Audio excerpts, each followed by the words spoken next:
Silent Eclipse is a first-person action wave survival game where players have the ability to build structures, but environmental hazards force them to constantly be on the move.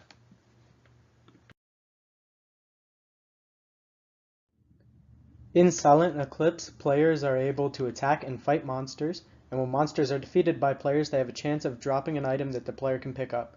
Players can use parts from certain monsters to build barricades, traps, weapons, or turrets. The main goal of the game is surviving as long as possible without dying. Sub-goals are defined by the player but could include something like trying to survive in a certain area for the longest time.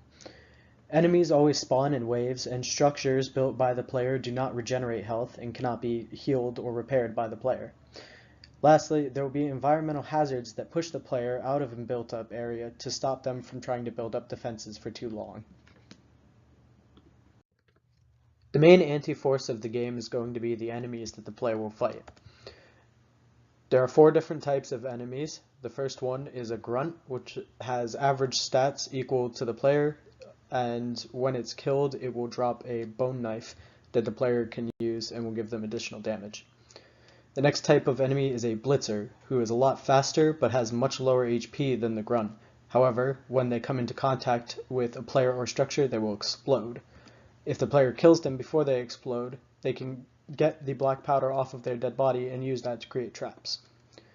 The next type of enemy are wizards, who have a medium HP, but they have a ranged attack, so they can attack players and structures from a distance.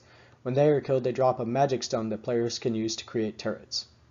The final enemy is the Hulk, who is slow, with lots of HP and does high damage, and when he is finally brought down, he drops the parts for a barrier that the players can build to help defend themselves. One potential development risk Silent Eclipse faces is where players are going to place the structures.